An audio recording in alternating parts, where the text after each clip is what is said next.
greater awareness opens up such a realm to be able to say, oh, this is not who I want to be, but also I can be so much kinder to my own heart and to my wife's heart when I begin to understand that our triggers, our issues, are fundamentally different. And it's part of what we drew from one another as to why we'd be attracted to each other. But oftentimes, as we know only too well, the attraction often has a dark side. And that opens up why we often move away from one another when things come to the surface.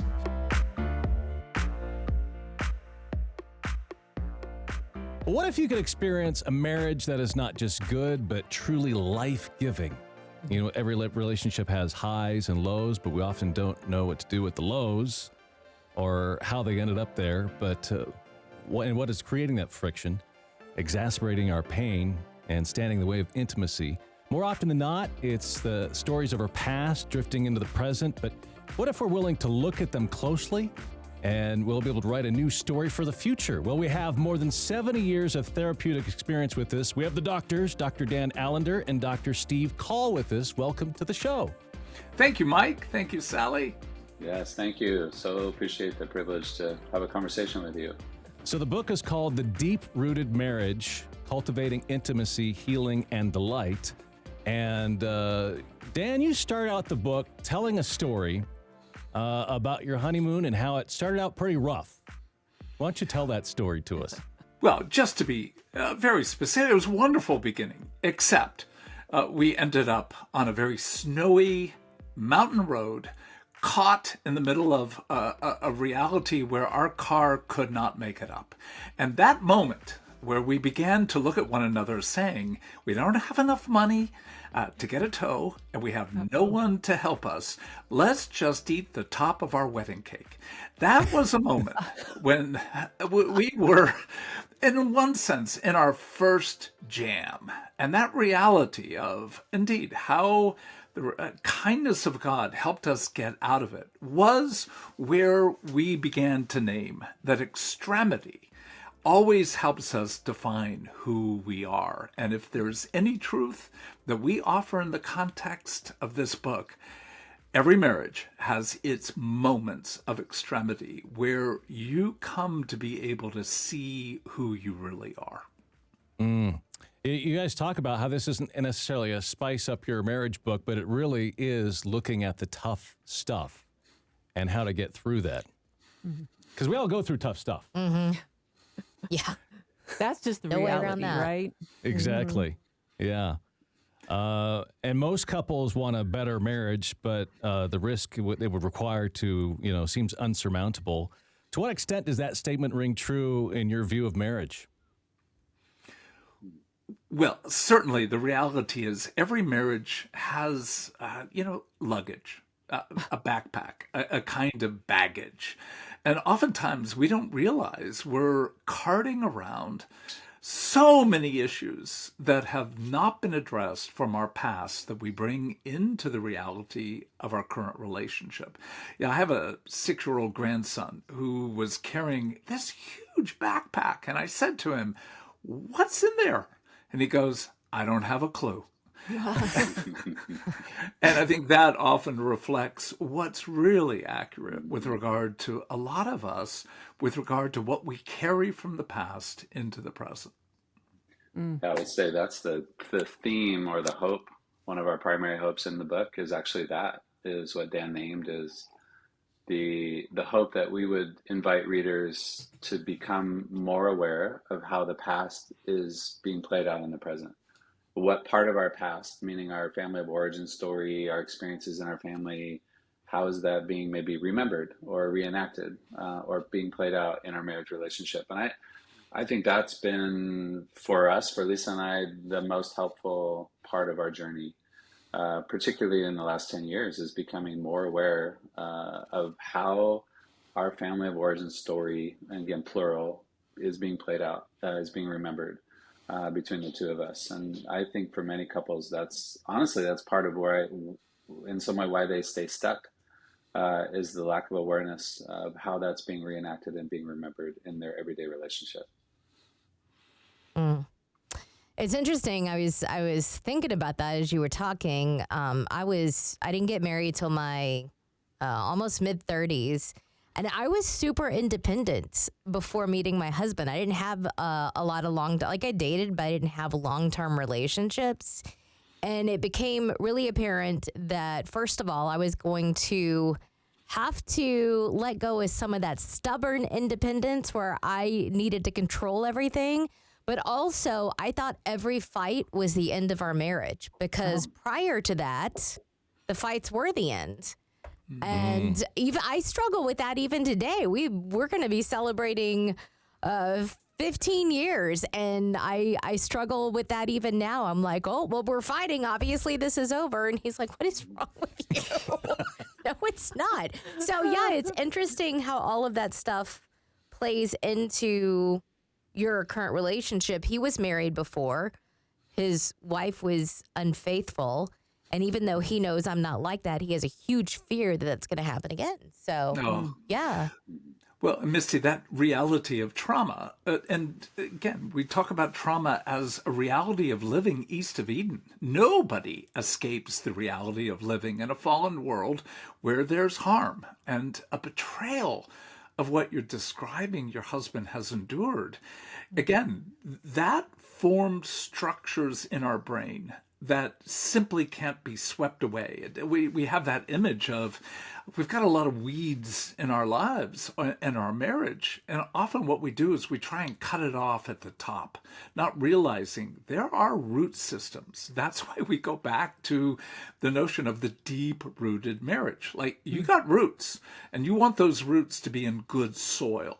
And if we don't address the roots and the soil, we're just going to keep repeating structures. And so you can know, as your husband does, that he's been betrayed, but until he enters the effect of that betrayal, plus other betrayals, maybe from his own family of origin, then we can pull the roots up from the deep portions and then have them replanted in a way that allows significant growth to occur. That's good.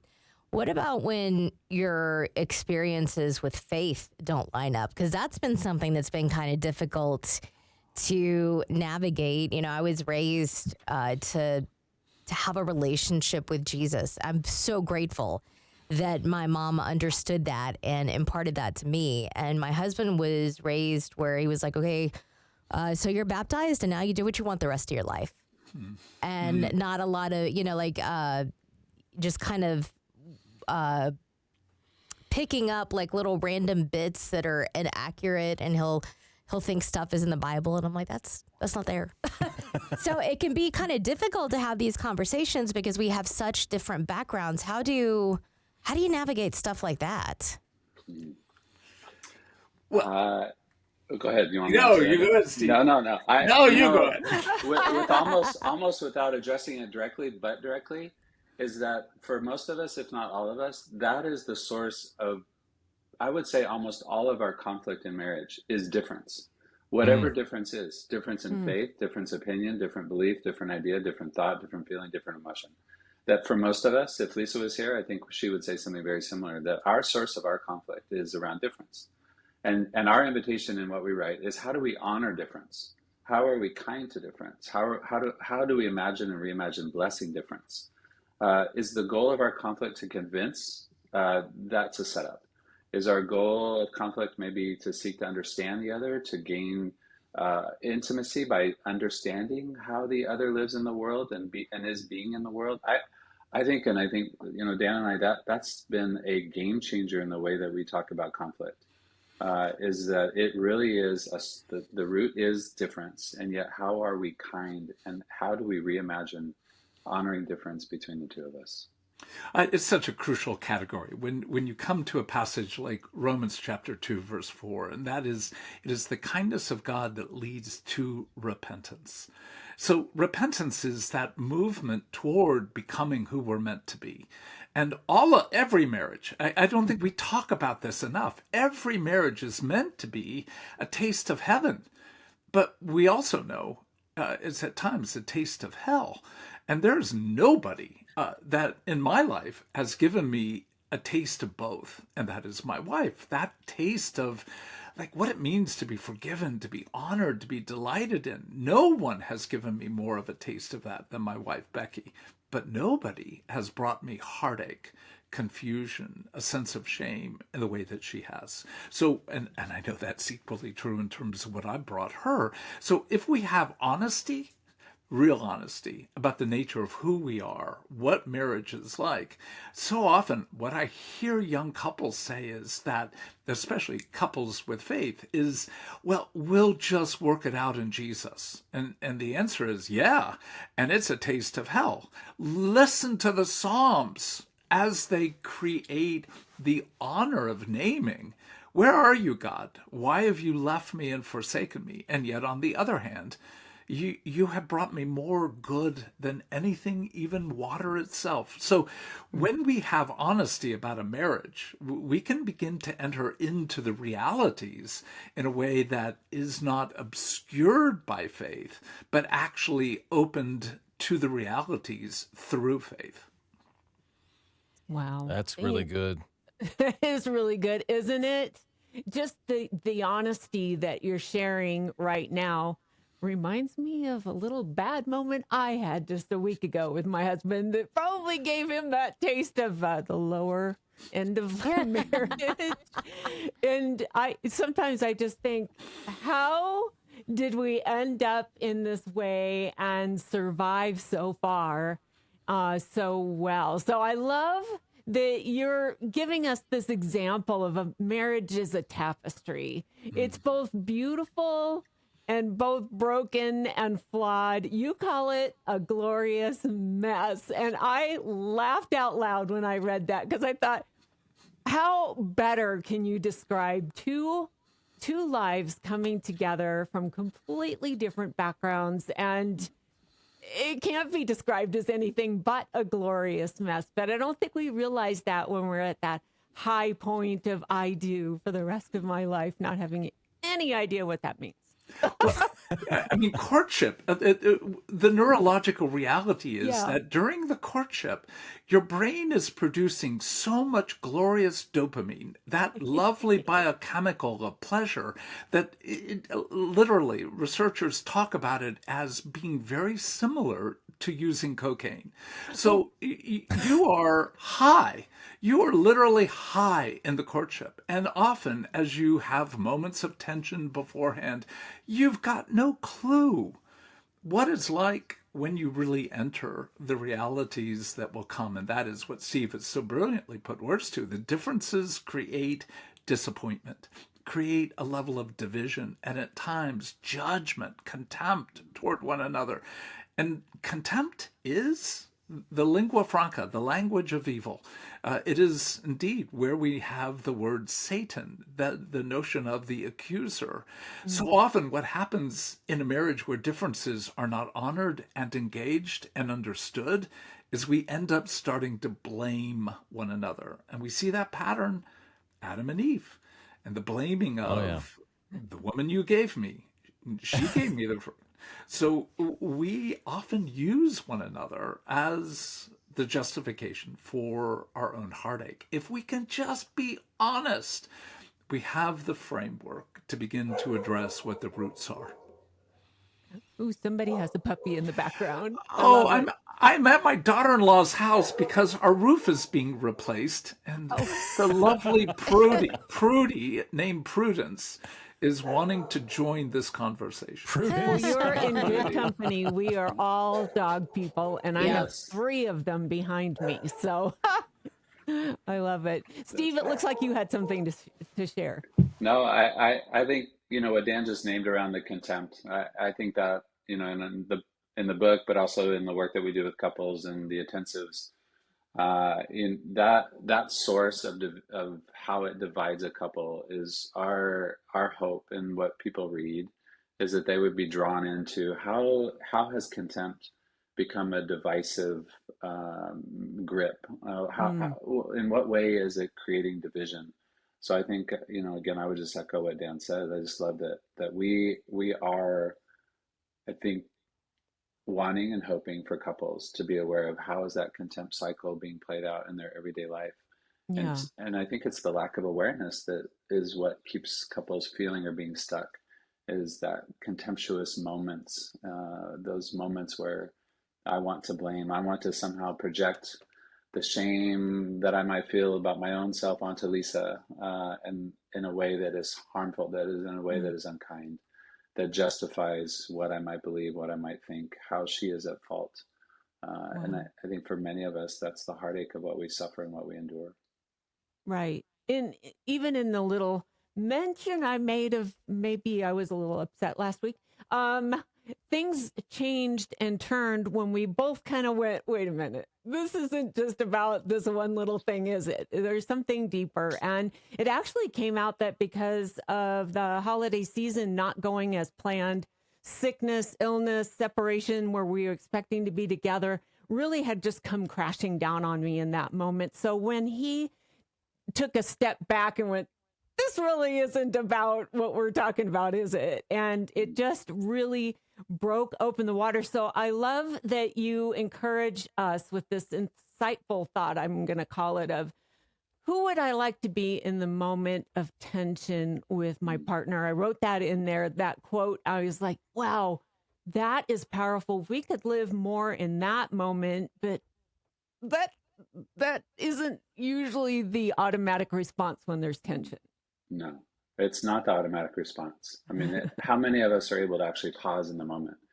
And that is such a significant part of our invitation to the readers, is how and in what way are we able to honor self and other in moments of those intention, in the moments where this isn't about what's actually happening. And I think for many of us, that takes a freaking amount of courage and Wow. integrity to actually pause. That's what that's what you're Yep. naming, Sally, is the capacity and intent to pause and wonder, hey, what's happening? What's going on? It is one of the most helpful strategies, if you will, when we have conflict or we have tension or we have difference, is to actually one of us be willing to put our hand up and say, hey, what's happening? What's going on for us? Can we pause here? Can we wonder together? Which again, it's an invitation, Mm. it's collaboration. We both have a voice, and wait a minute, because often the conflict isn't about what we're actually talking about. It's something other than that. It's something like Dan again referenced roots. It has often a depth to it that we're not even aware of. And that would be the word triggers. I mean, Mm. we each have different triggers. Becky and I can yell at one another fairly well, but but there are moments where when she sort of turns her face from me, Mm. where I have that sense she's gonna leave the interaction. It triggers.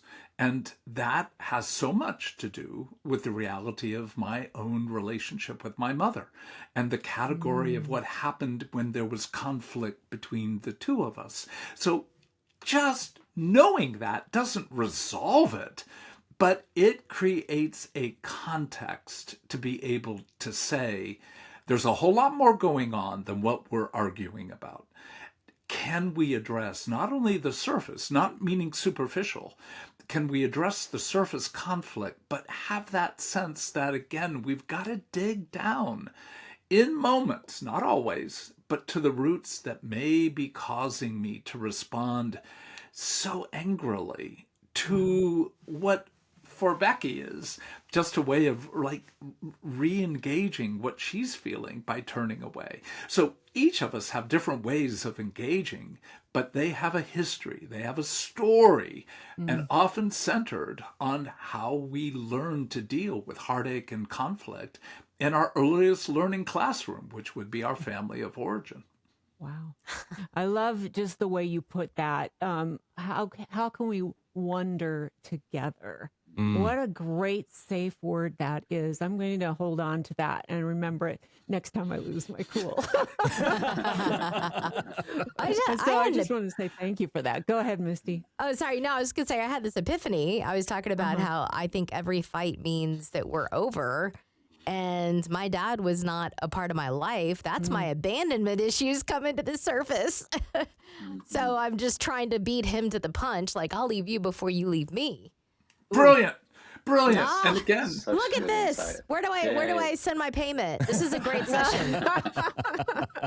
well, actually, what the book is really attempting to do is be an ally to the therapeutic work, but sometimes mere awareness opens up such a realm to be able to say, oh, this is not who I want to be, but also I can be so much kinder to my own heart and to my wife's heart when I begin to understand that our triggers, our issues, are fundamentally different. And it's part of what we drew from one another as to why we'd be attracted to each other. But oftentimes, as we know only too well, the attraction often has a dark side. And that opens up why we often move away from one another when things come to the surface. Wow. You know, it's interesting. We were talking about differences, and I saw this statement recently, and it said, one way to unhappiness is being right. No. Because if you're right, someone else is wrong. And I feel like that's a big contention in a relationship. Do we always have to be right? But I'm sort of a debater, and I get my wife is brilliant. I don't even know why I try. Do you think there's some truth to that? Oh gosh, a lot of our conferences and intensives will actually, when we start talking about conflict, we'll actually ask and wonder out loud. We'll say, "Hey, what would you imagine the goal of conflict or difference to be?" And often it is that one of those that are a part of what we are about will say something like, "To be right," to convince the other of what I think and feel is right, and it's a setup, and because it creates division, it implies one is right and one is wrong, and so what if we reimagine? Again, love that phrase. What if we reimagine the goal of difference or the goal of conflict to be something other than being right? But for many of us, that wasn't part of our story again. It was taught to us there was a right way and there was a wrong way, whatever that might be. And we bring that into our marriage. And so Lisa and I go round and round, often around right and wrong. Light on at night, bedroom door closed. When our son was young, he's 35. When he was young, his socks have to be straight up versus down, like just the little things, that can create such division for so many of us. And so again, rewriting maybe the script of what we might believe to be the goal of difference. Research indicates when they do real hard work, the Gottmans, for the research they've done, have found that 70% of the issues we argue over really do not have a right or wrong. But it's different perspectives, that in one sense, when you enter, especially at the level of what matters to you, what desires are actually running through your heart that you've not named, that's already been said well by all of us, that when you go below the surface, you enter into more difficult matters, but those difficult matters have the potential to lead to greater good. So it's like you got pain on one side, you got pain on the other. Do you want the pain to be productive, or do you want it to simply lead to even greater disconnection? You don't have a choice about pain in a marriage, but you do have a choice as to whether that pain leads to greater understanding, greater intimacy, and greater kindness. Dan, you tell a story about going skiing and how this was a real jungle gym of family dynamics, childhood trauma. Talk about that. Tell that story. Well, to put it simply, we were a skiing family in Colorado when we lived there. And we went skiing early in the season, right around Thanksgiving, and it was not great snow.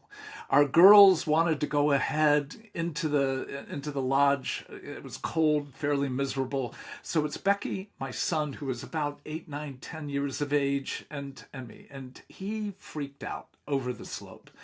And I kept pushing him to go. And Becky finally just said, "Why don't you go down? I'll get him down. And part of me was like, yeah, you go ahead. I knew that my, shall we say, get to it, boy, wasn't working. So she was going to be kind and gentle and supportive. I got down 300 yards below, and I could see there was no movement whatsoever. In fact, he had collapsed on the snow. And after about 10 minutes, freezing, I'm furious. And I decided I have to get back up. Now, little snow, icy, coming back up with skis on my shoulder. I'm, within a short period of time, I am boiling mad and sweating like a madman in Arizona at 110 degrees. I get up to the top, put my skis on, and begin to move toward my son and my wife. And my wife moves in front of my son. And I can see what she's doing. She's basically protecting him. And I mouth the word move. And she just gently shook her head no. And I got face to face with her and I just said, move. And she put her hand on my heart. And her first words were, I know the men who have humiliated you over a lifetime. And I know that you do not want to do that with your son. And it was one of those staggering moments where a truth was spoken of my story. And I think it's so important to hear. We often know stories about one another, about past suffering, past harm, abuse, but we often don't in a marriage actually enter those stories well and deeply enough. But her naming past humiliation and then linking it to the better part of my heart, because I was about to humiliate my son. So her statement had a truth to it at the deepest level, but at the surface level, I was going to yank that boy up and we were going to get down. And in that moment, I don't know why, but tears came. And she put her hand harder on my heart and she said, you're a good man. And then skied away. And in that moment, oh my gosh, I don't think I have ever had and will ever have an accolade, an honor as rich and deep as that blessing. You are a good man. In the moment, I was an enraged, humiliating father who would have harmed his son. And yet my wife saw and knows that there is a deeper reality about my heart. And I can take this further, but what I can say is my son, terrified on the snow, eventually was able to say, Dad, you are a good man, but I know you're very angry at me. And in that moment, to be able to literally collapse on the snow with him and ask for his forgiveness was an opening to a story that eventually brought me great humiliation because he skied down well. And I was watching my son join with my wife several hundred yards below. I then took off, my skis crossed, and I literally became this flying albatross. I hit the ground, had sort of a yard sale, kind of like everything went somewhere. And I ended up literally, I mean, not hurt, but breath knocked out, skis everywhere, eventually joined them. And there was this moment where the two of them, when they saw that I was finally well, they collapsed together in laughter. I could have shot them, but on the other hand, joined them in laughter. And he skied away eventually. And my wife looked me in the eye and she said, you will never forget this story. And in some sense, I think once I have lost my name and my mind, I will always remember that blessing as being, in one sense, one of the greatest moments of, you know, we all have a great deal of heartache and hurt and anger. But when we get seen to be who we're really meant to be, there's something that draws the heart to a higher level of goodness. How incredibly introspective of her. I mean, Yeah. the presence of mind to say that, it's incredible. Well, Mike, you've already named it with regard to your wife. You married up. And Yes, I did. I didn't marry up. You can't even use the word up with regard to my marriage. It's the Right. best con job I've ever pulled off to get this woman to marry me. And I will say I'm a more mature man than I was then, but primarily because of the nature of how she has loved me well. But I'd still underscore, ain't no human being has brought me more heartache than my wife. How but did that more change your joy. relationship, that particular situation? Well, that's a fabulous question. And I think in some ways, I was so stunned by her boldness, by the interplay of her kindness. I loved her and respected her before, but there was a sense in which I was like, whoa, you are really formidable. And like, oh my God, who am I married to? Oh, that's good. I love that. You know, we've gone into depth about what a good marriage looks like. If you could boil it down to just kind of a simple takeaway, the ultimate result of marriage, what would that be? I'm looking at Steve because I've already talked. I'm looking at you too. There's so many things we could say. So I think that's the hardest part of it is if we were to boil it down. But I don't. I think we could say that the desire and the hope is actually that we are invited to be the image of God on behalf of our spouse. That if that I think that's the foundational place of so many of our couples that we see and work with, but also invite into this work. It's recalling and remembering the Genesis story of if we dare to believe that we're made in the image of God, what if we believe that we are meant to be the image of God on behalf of our spouse? And so I think our hope in what we write is that it reminds the reader of that very core foundational premise that we are meant to be the image of God. And of course we fail, and of course we fall short. And of course I'm not the image of God often on behalf of my wife, but I think it calls us into a place of repentance, as Dan named earlier, that I want to be what wasn't true in your story. I want to be what wasn't true for you. At least it is that for me at times, and I am that for her at times, that we get to be what wasn't true in the other story. So I think that's maybe a primary hope, primary foundation of what marriage is actually meant to be. We didn't sign up for that though. We didn't, that's not what we said I do to. Rarely are we approaching the altar or wherever we were married or whatever we said I do to.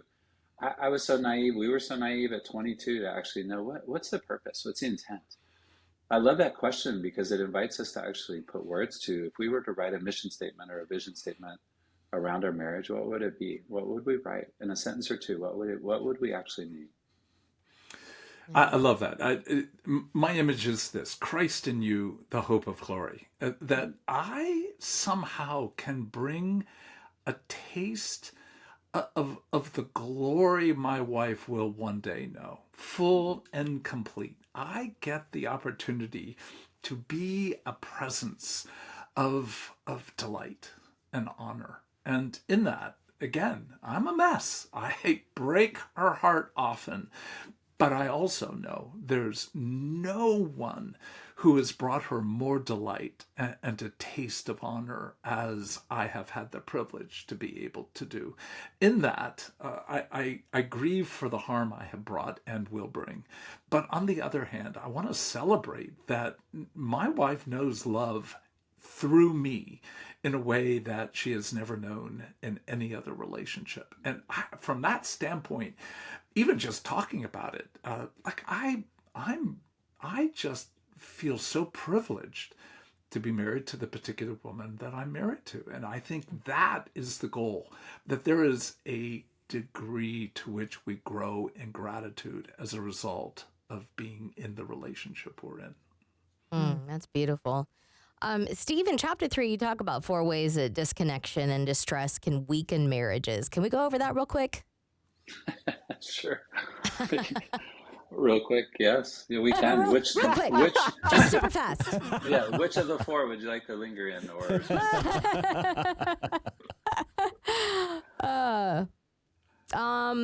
Let's see. How about, well, I'm gonna choose loneliness because I was The one I was looking at, surprised. Misty. Oh, really? Well, I was surprised once I got married. You think you're never gonna be lonely again, and sometimes, especially in conflict, your spouse can make you the loneliest person of all, and that was kind of a jolt to my system. I'm like, how can I feel so alone with somebody that I know loves me so much? But you just do. You can. you can, and we do. And I think that's why we are able to put words to it, is because of that very surprise that often I think for me, for Lisa, for most marriages, the loneliness rises up. And what is that connected to? And for many of us, again, it's connected to our story.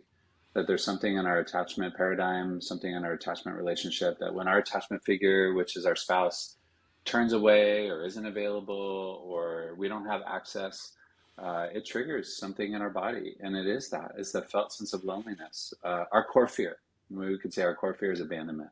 So when we lose access to our spouse, something gets really activated. As Dan used the word trigger, we get reactive, and so part of where we are often stuck is that place of feeling or being lonely. And for many of us, I think it's really difficult to put words to that. It feels as if there's some form of judgment. What's wrong with me that I'm feeling lonely? But I don't know if we could statistically say what it is, but for most couples that are in distress, there is a profound sense of loneliness. Whether or not it's named is part of the issue, but I think loneliness doesn't imply that there isn't goodness to be found or discovered. And when we can put words to it, when we can name it, when we can reveal it without accusation, without judgment, what does that invite our spouse into? And I think the hope is that it invites this empathic, kind turning towards. That's been I would say for us in our marriage, particularly for Lisa, that's been a real struggle, particularly after our 3rd child, her postpartum, and really struggled with a profound sense of loneliness. And I think for the spouse, the partner, for the other, it has this maybe profound sense of futility that often comes into play, that when Lisa feels lonely, I don't know what to do. I don't know how to respond. And that, just that in and of itself, can be helpful. I want to, but I don't know how to. And for many of us, when we feel lonely, it invites a sense of shame as well, like judgment, like what's wrong with me? I have a good partner, I have good things, whatever it might be. We have 2 children, all of how we want to try to talk ourselves out of the feeling of loneliness, but it's common. And I think that's our hope in the writing, is just to acknowledge the familiarity, the commonness of it for so many of us. You know what you just said is, and I don't know what to do, is how I feel most of the time. Yeah. I don't know what to do. I don't know what to do, but I want to. Like, you want to do something. I want to. And that's actually such a helpful intervention when we talk and work with couples, is that what you just named, is I don't know how to respond, but I want to. Like, when we hear our partner, our spouse put words to that's actually really helpful. There's a kindness of that there's words of, I want to be what you need. I want to respond. And yet I don't know how to. And for many of us, particularly men and women, but particularly men, when there's a sense of futility, we turn away. We don't know what to do. That's what invites shame. And part of it is at least the acknowledgement of that can be a helpful shift for couples. For Becky, loneliness is an issue because the world she lived in, there was a lot of failure of care and honor and attunement. That was not my world. My world had the stickiness of a mother who constantly needed me and often put me in the bind of being essentially her husband. And so as a consequence, loneliness is not my issue. It's an issue for everyone. I'm not going to say that I don't struggle with that, but the major issue is being used, being sucked into a web where I can't get myself out. So you can see the conflict between Becky and I. She's lonely and I'm angry. I'm going to make sure she does not demand of me what I can't provide for her. So when you begin to have a marriage where you can't feel, see, and understand what the other is struggling with, it is almost inevitable that you're fighting uphill with stones in your shoes. It's not going to work. We've got to be able to step back, and though we're repeating ourselves, and understand the story of the other. Understand what it is you have suffered, what the triggers are, what the war is for you, and also how that war is playing out right now in the context of our relationship. And the way you put it, Mike, look, we're therapists. We've been working with people for decades.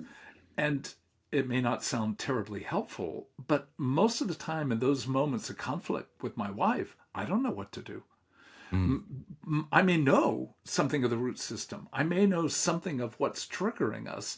But in that moment, my brain is flooded with cortisol, stress biochemicals. And in some sense of the word, I'm not fully choosing and control. Even knowing that is where, as Steve put it so well earlier, we got to pause. We got to be able to go, look, if we interact anymore right now, I know I am not going to handle our relationship well.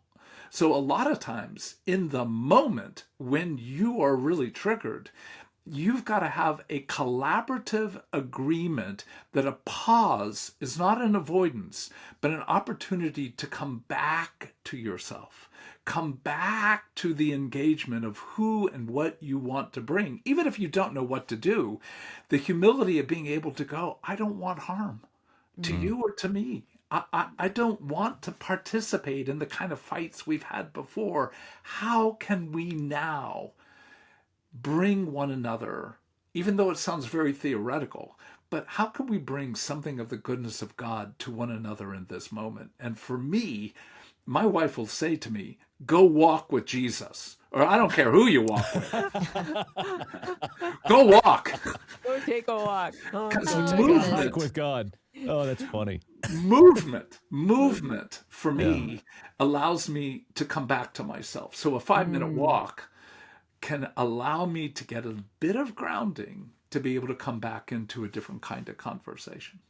It's good when you can do that. A lot of times when you want to do that, no, how dare you leave?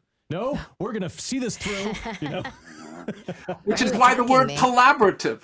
We Right. know together what will be something that brings us even greater goodness. Yeah. So Dan, I have a Becky too, and I hear this come out of her Literally. mouth. Yes, that's my lovely bride's name.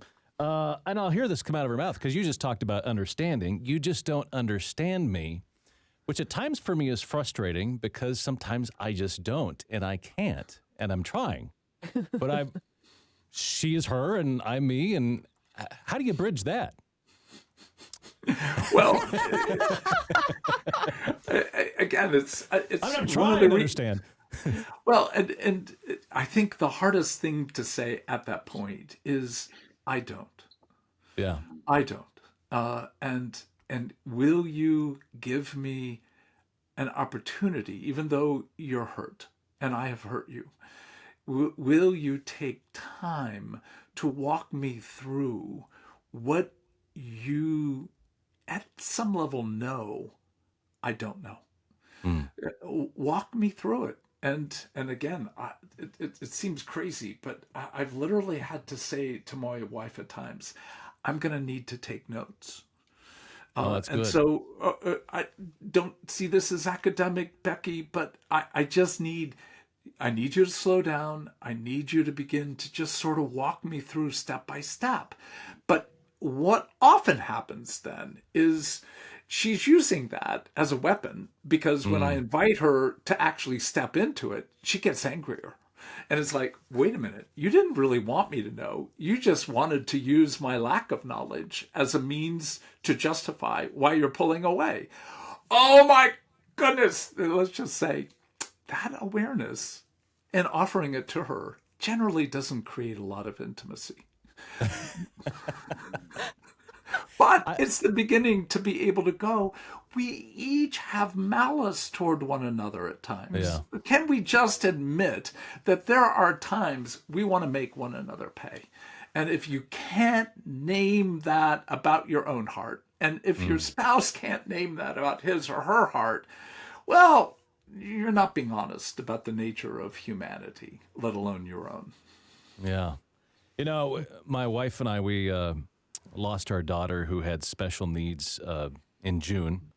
And I will say that I think going through something like that as a couple, I don't wish that on anyone, by the way, but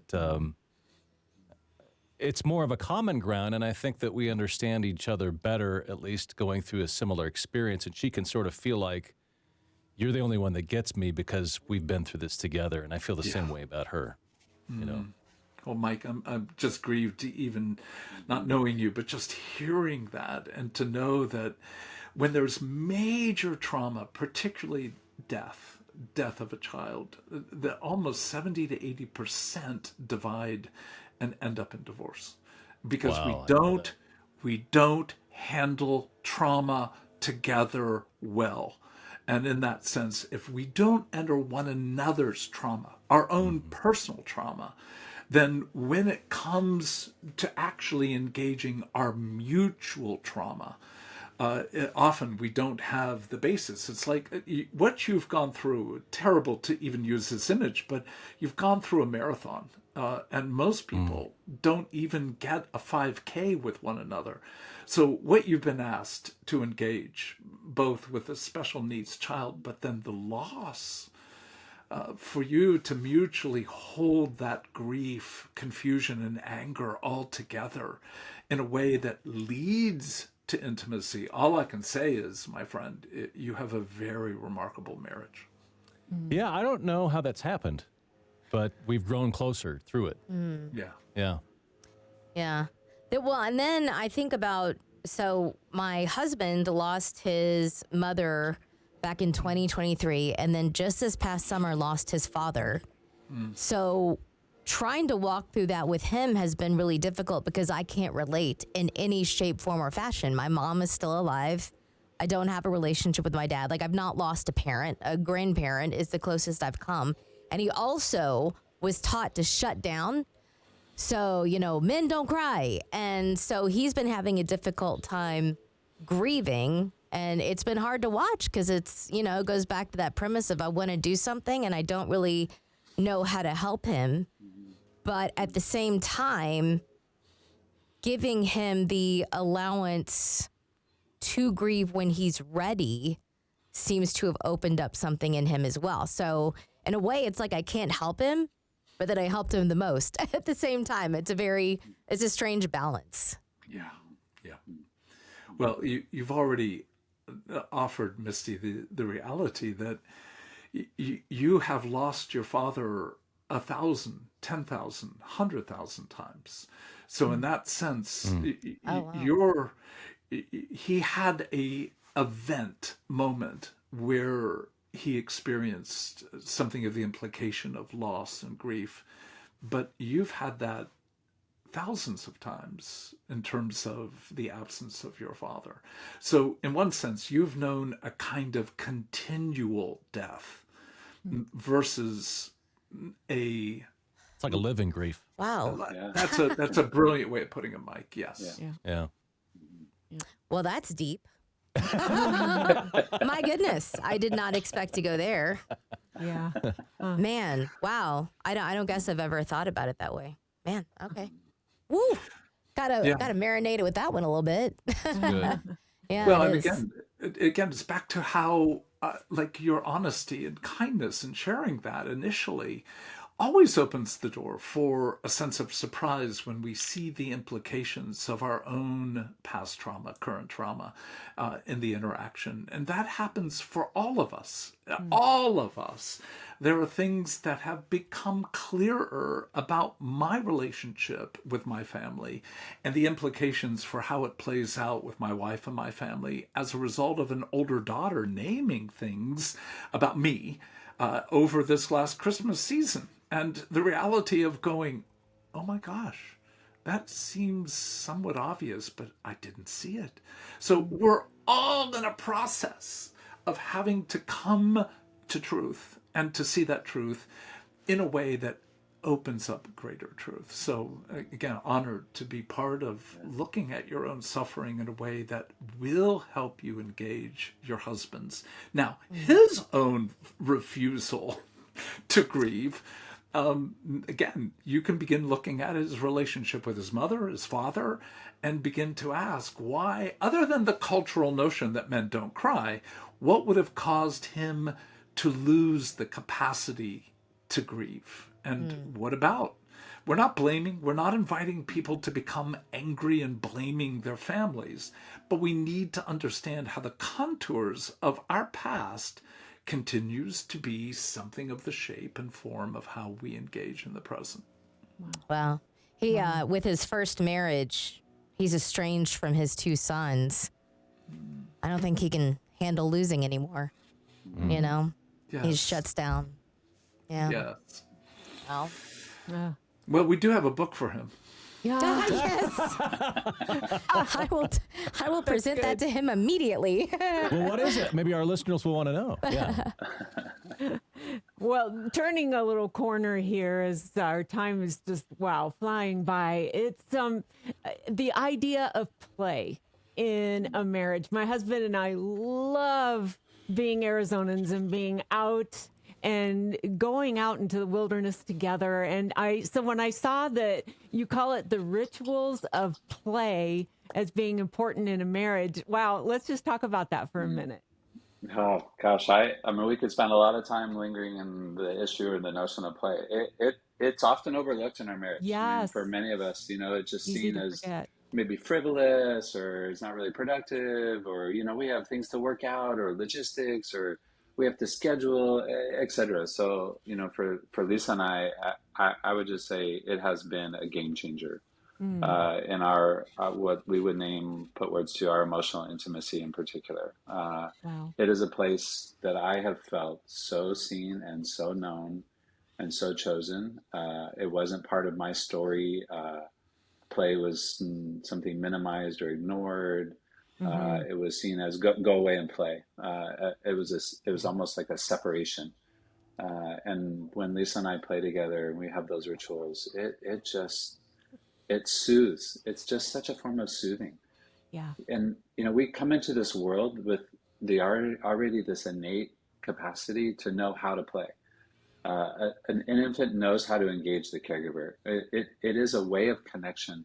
And so I think we have found that it has just been such a profound level of connection. When Lisa and I just take those 10-minute rituals, whatever it is, those walks down the driveway, sitting on the porch. We have pheasants that roam around our land, and just sitting on the porch watching pheasants. Like we have couples, when we invite them to put words to how they play, they can be radically different.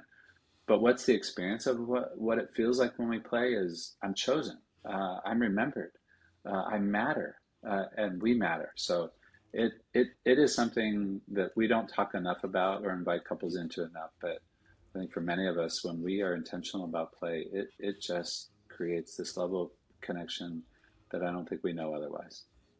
That's awesome. Let's head to the monkey bars. I love that because, you're right.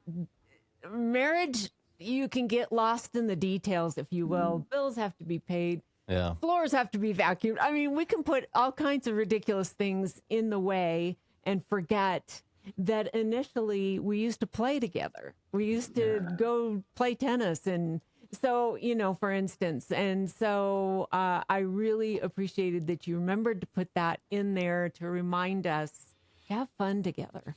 Mm-hmm. And yet, to underscore that so many different ways to play, like the notion of sitting and watching pheasants. No, it's not going to. You're not a birder. You know, early in our marriage, we played games together. And I remember the moment we're playing backgammon and I won like 3 games in a row. And she got so angry, she flipped the board. And I'm like, what's that about? Oh, no. I had not realized she is a intensely competitive person. And so, like, games don't really work for us, but walking does. Like just going on an hour, 2-hour hike or a 5-minute walk has become for us over 48 years one of the most enjoyable experiences. So how a couple learns to fail in play actually becomes one of the ways of being attuned to the uniqueness of who you are married to. So we play tennis, but boy, when I win, Watch there out. are consequences. So you have to learn what play works. Yeah. It's like me with Monopoly. That's funny. Well, gentlemen, thank you so much for your time. This has been really good. It has been. Yeah. Thank you. What a Thank delight. you. What a delight to be Such with a you. privilege. Yes. Dr. And Dan I'll- Allender and Dr. Steve Call. This is a great book. Oh, so, you're sorry, you're about to say something? I was just going to say thank you for all 3 of you and the honesty that you yes. brought and the reality of being able just to share with others. We all struggle, but we also have this heart to want to bring goodness. So just thank you for what you each have brought. You're welcome. The book is called The Deep-Rooted Marriage, Cultivating Intimacy, Healing, and the Light. And it's fascinating. Thank you for your time. Good stuff.